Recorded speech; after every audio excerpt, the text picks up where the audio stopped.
Cumple tus acciones morando en unión con la divinidad, renunciando a todos los apegos y por igual sereno en el éxito que en el fracaso. Este equilibrio se llama yoga.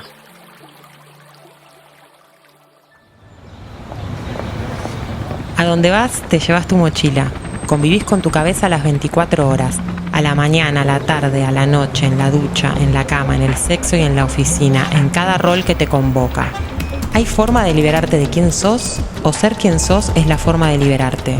El infierno es portátil. El infierno es portátil. Soy Flora Valle y te comparto info desde el Monte Cordobés para rehabilitarte de la adicción a pensar boludeces.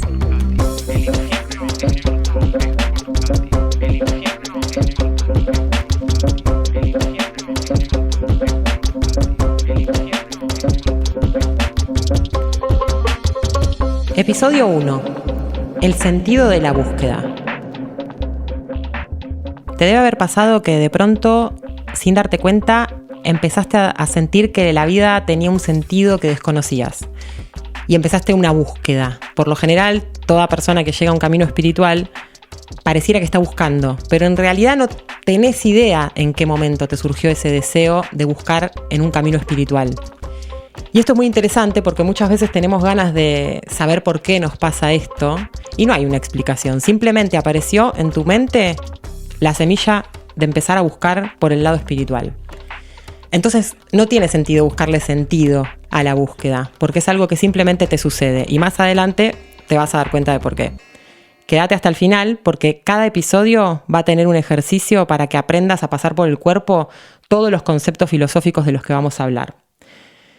Si yo te pregunto, seguro no vas a poder identificar por qué te fuiste para ese lado. Es algo que simplemente sucede. Y cuando sucede, tal vez está bueno no darle tantas vueltas al por qué, sino aprender a distinguir por dónde te conviene ir, de dónde te conviene sacar pistas. A mí siempre me pareció muy interesante estudiar y profundizar en las tradiciones espirituales porque están llenas de sabios, mujeres sabias, hombres sabios que ya estudiaron la mente, estudiaron todos los obstáculos que tenemos los humanos a la hora de tratar de encontrarnos a nosotros mismos o tratar de encontrarle un sentido a la existencia.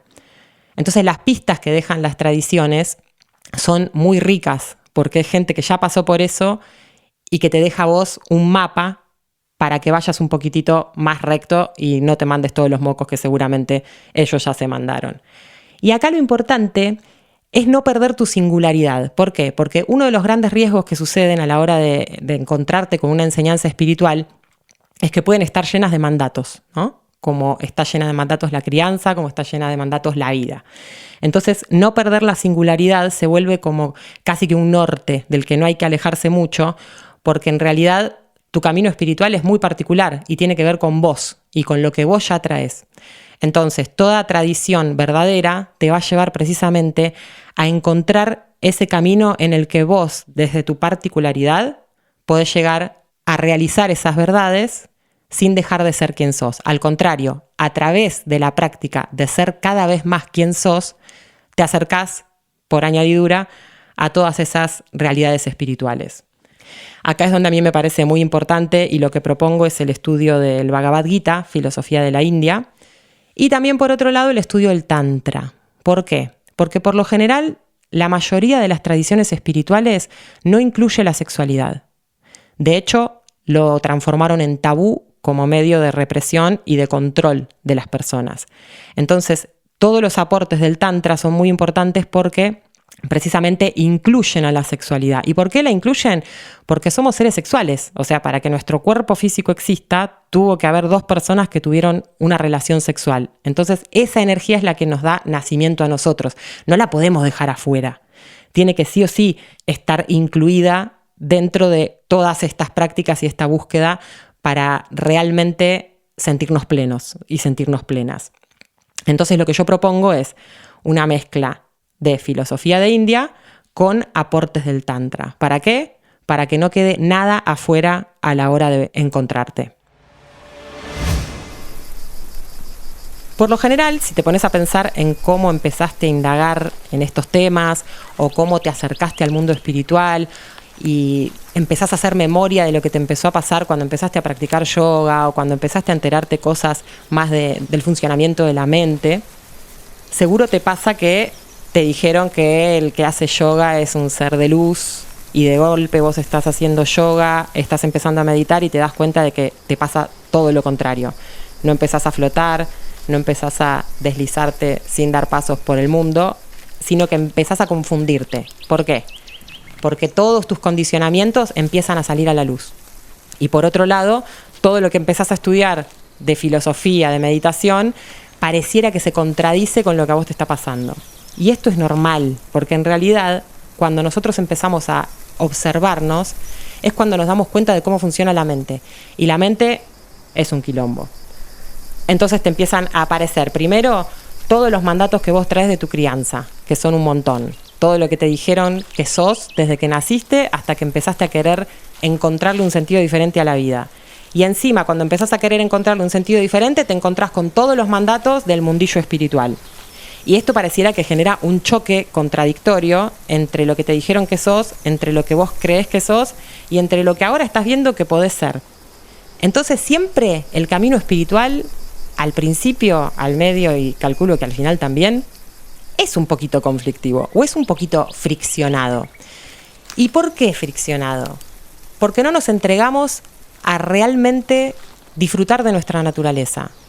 No nos entregamos a sacarnos de encima todos esos mandatos y animarnos a vivir la vida que creemos más auténtica o que sentimos más auténtica.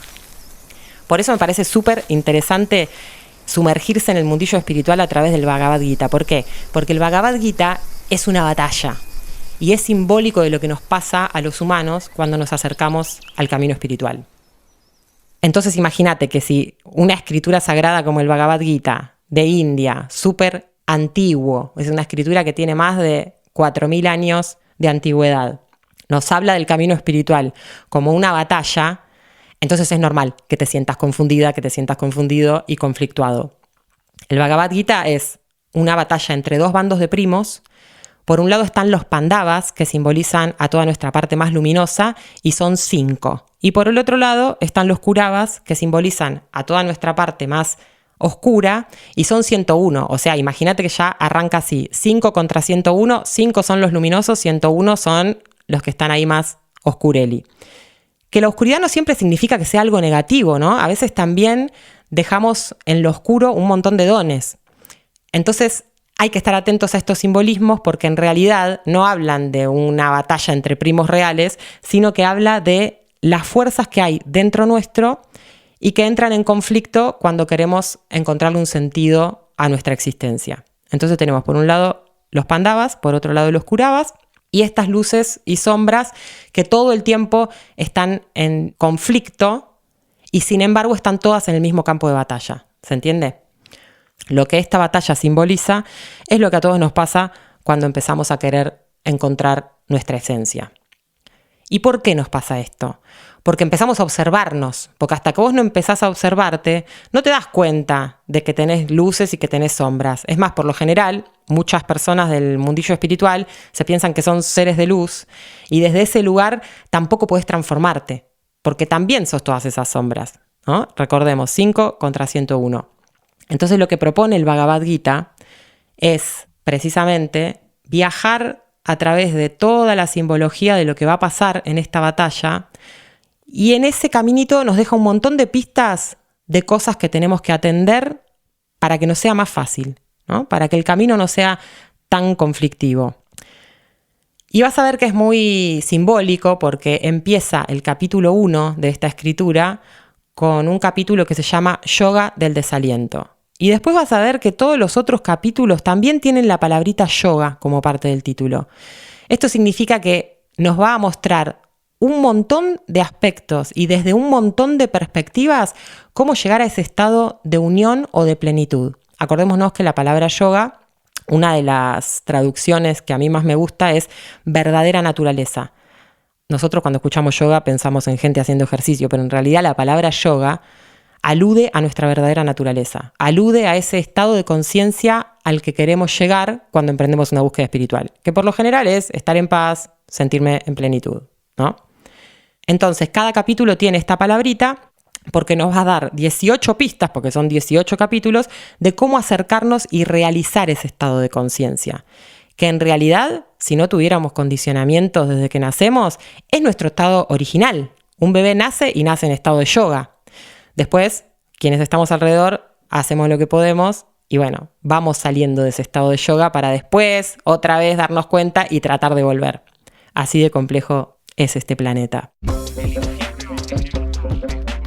Y es muy lindo porque los hindúes al planeta Tierra le llaman Karma Bhumi, que es el lugar al que venimos a aprender a través de la acción. ¿Y qué es lo que venimos a aprender? Yoga, precisamente. Volver a nuestra verdadera naturaleza, volver a nuestra esencia, volver a conectar con nuestro origen. Entonces el Bhagavad Gita empieza en el capítulo 1 con el yoga del desaliento de Arjuna. Y acá tenemos otro símbolo muy importante. ¿Por qué? Porque la enseñanza empieza con el desaliento. Cuando ya no te conforma nada de lo que el mundo te ofrece, cuando ya no te divierten las mismas cosas que te divertían antes, cuando estás necesitando más profundidad. Y por lo general, en esos momentos, es cuando se nos caen todas las estructuras, ¿no? Cuando todo lo que creíamos hasta ahora se cae y de golpe medio como que quedas en bolas y ahí aparece el desaliento. Y este es el primer capítulo, el que abre la posibilidad del aprendizaje, ¿no? Llegar a esa instancia que llamamos crisis, por lo general, en la cual pareciera que se genera un campo fértil para la búsqueda. ¿Por qué? Y precisamente porque todo en lo que vos venías ya no te cierra.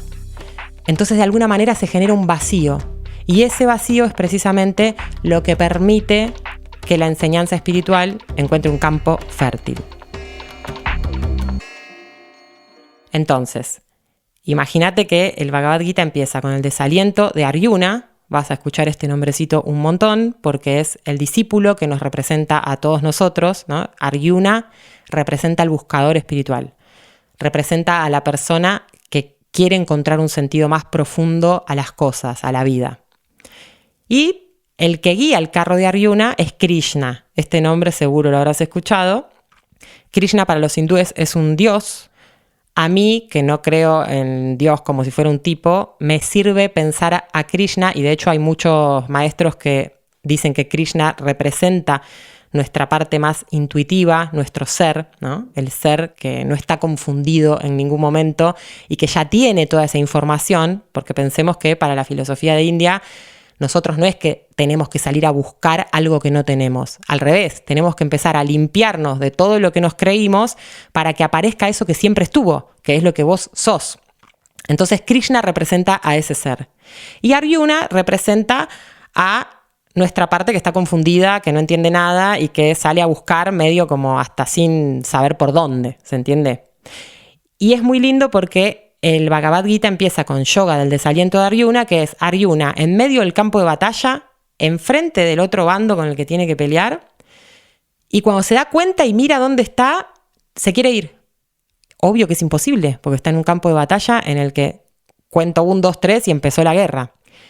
Entonces está Arjuna con esa visión de todo lo que tiene que hacer y esa confusión, y se tira en el carro de batalla y le dice a Krishna, no voy a pelear, ¿no? Como que le agarra ahí como una pataleta, un capricho. Y mientras tanto Krishna, que simboliza esta parte sabia, ¿no? Lo mira sonriente, todavía no le da ninguna enseñanza. Simplemente lo mira y le empieza a hacer preguntas. Pero el capítulo 1 termina con el yoga del desaliento, que es esto, es Arjuna tirado en el carro de batalla, viendo que lo que tiene que hacer le es totalmente imposible. Se tira en el carro, le dice a Krishna, no voy a pelear, y ahí termina el capítulo 1. Hasta acá Krishna no abre la boca, y sin embargo es un dios, o sea, le podría decir, dale, yo sé cómo termina esto. Pero no, Krishna calladito. Entonces ahí empieza el capítulo 2. El capítulo 2 es verdadera naturaleza del espíritu. Lo primero de lo que va a hablar Krishna, o sea, la primera enseñanza que va a revelar, tiene que ver con nuestra verdadera naturaleza. ¿Por qué es así? Porque si yo entiendo mi verdadera naturaleza, ya está. El aprendizaje se da por concluido. Como Arjuna nos representa a todos nosotros, obvio que no entendió de una qué significa la verdadera naturaleza, que es lo que nos pasa, ¿no? Solemos acercarnos a un camino espiritual, empezamos a escuchar hablar del ser y ya creemos que la tenemos re clara, pero hasta que eso no se hace una experiencia real, no produce transformaciones. Entonces, muchas veces el entendimiento con nuestra cabeza no significa que de verdad hayamos incorporado ese aprendizaje. Como esto mismo le pasó a Arjuna, sigue después 18 capítulos más, por suerte, porque si no, no tendríamos la pista que nos deja la filosofía de India. Y finalmente, bueno, vamos a ver que se produce el aprendizaje. Pero primero tiene que pasar por 18 estancias, ¿no? Y todavía, cuando empieza el segundo capítulo, Krishna sigue calladito, no dice nada. Le hace un par de preguntas a Arjuna. Y estas preguntas que le hace son muy importantes y muy simbólicas, porque la primera pregunta que le hace es: ¿de dónde te viene este innoble e infamante abatimiento que cierra las puertas del cielo? ¿No? Antes de dar su enseñanza, le pregunta: ¿de dónde te viene este bajón que tenés? Estamos acá, en el medio del campo de batalla. Siempre fuiste guerrero, nunca la dudaste, y ahora de golpe te tirás abatido y decís que no vas a pelear. Y esto es muy simbólico porque el hecho de que él esté en el campo de batalla con sus familiares, ¿no? Él tiene que emprender una guerra con sus primos. El bando que está enfrente son los primos. Nos habla a nosotros de que lo primero con lo que nos vamos a enfrentar cuando iniciamos una búsqueda es con nuestros apegos. Es con lo que más tenemos pegado a quienes creemos que somos. Es con quienes más nos cuesta. Porque tal vez, en el caso de Arjuna, no le costaba pelear con otros. Él era un guerrero. O sea, su profesión era ser guerrero. No la dudaba. Sin embargo, con sus apegos, ahí se abate y dice: no quiero ser más un guerrero, quiero ser un monje de los Himalayas y cantar Om hasta morir. Bueno, por eso Krishna le hace esta pregunta, ¿no? ¿De dónde te viene esta angustia? ¿De dónde te viene esta falta de claridad para lo que tenés que hacer? Y para nosotros los apegos es interesante que lo veamos como cosas que tenemos pegadas al ser. Por lo general, en el mundillo espiritual escuchamos apegos y pensamos que es apegos a las cosas materiales. Y las cosas materiales son las más fáciles de desapegarse. Pero desapegate de una idea. Por ejemplo, hoy en día que está todo tan polarizado con lo partidario. Supongamos que vos sos K y de golpe salís a un bar y conoces a una persona que te atrae mucho y es libertaria. ¿Me juego las bolas? Que te la baja. O sea, te la baja 100%. Uno al otro se la baja 100%. Entonces, ¿qué pasa si te dijeran: bueno, no importa, no te apegues a esa idea? ¿Sería fácil? El apego a las ideas es mucho más difícil que el apego a las cosas. Que te pongan las cositas donde vos no las dejaste te puede llegar a enojar, pero que te contradigan en algo que para vos es verdad, te aseguro que te cuesta mucho más soltarlo que a lo material. Entonces, lo primero que nos dice esto es que vamos a tener que trabajar con nuestros apegos. Que no significa que de golpe tenés que aceptar todo y que de golpe si tenés que ir a buscar gente que sea contraria a tus ideas para trabajar el desapego a las ideas. No, con que vos nada más lo puedas observar y puedas restarle valor de realidad, ya es suficiente. No te invita a que cambies tu conducta o a que de golpe te hagas amigo de Milei. No significa eso. Significa que vos puedas observar los mecanismos de tu mente y los reconozcas como mecanismos, no como verdades absolutas. Ese sería el sumum del trabajo con el apego.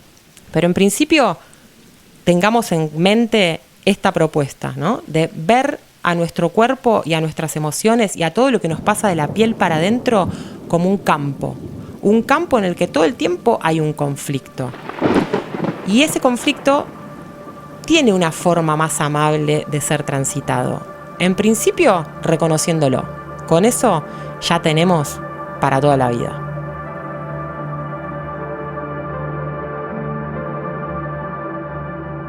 Vamos a hacer un ejercicio para poder pasar por el cuerpo esto que acabamos de hablar. Te propongo que la próxima semana, los próximos 15 días o el próximo mes, cada vez que te acuerdes, trates de observar a tus pensamientos. Que trates de identificar estos bandos que están todo el tiempo en conflicto adentro de tu cabeza. La vocecita del diablo y la vocecita del angelito. Antes teníamos ese ejemplo. Que trates de identificar toda tu parte más luminosa hablándote y toda tu parte más oscura hablándote, que puedas de verdad observar cómo esta realidad del campo de batalla se reproduce en tu psiquismo. Que puedas ver el bando de los Pandavas y el bando de los Kauravas como si los estuvieras observando desde afuera, como si fuera un cuento. Proponete esta práctica cada vez que te acuerdes, y vas a ver que se empieza a desarrollar adentro tuyo una conciencia diferente. Esa conciencia diferente se llama conciencia testigo. ¿Qué significa? Que te despegaste un cachito de la mente. Es un trabajo de desapego también. Te despegaste un cachitito de la mente y te pudiste observar con otra cualidad. Te desidentificás de la mente, dejás de ser solamente la mente y empezás a alimentar otra parte tuya que también existe y tal vez nunca le prestaste atención, que es la capacidad de observarte. En el camino espiritual, sin capacidad de observarte, no vas a poder hacer ninguna transformación, a no ser que seas una persona que solamente habla de las cosas. Entonces, te propongo este ejercicio para que hagas todas las veces que te acuerdes, cultiva la conciencia testigo, porque la conciencia testigo es la que a vos te va a permitir ver lo que te falta integrar, ver lo que tenés que incorporar, ver por dónde querés llevar tu aprendizaje. Entonces, practica el cultivo de la conciencia testigo y vas a ver que empezás a notar cambios muy grandes.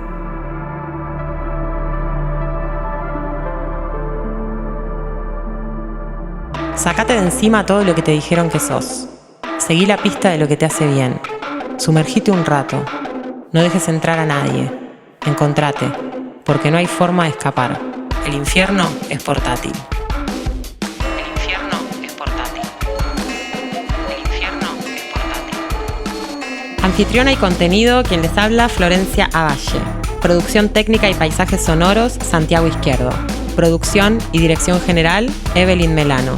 Diseño de portada, Ana Frigiotti. Si te gustó el contenido, podés suscribirte a mi canal, dar like, seguir, compartir o dejar tus dudas. Me encontrás en las redes como El Infierno es Portátil. Muchas gracias por escuchar.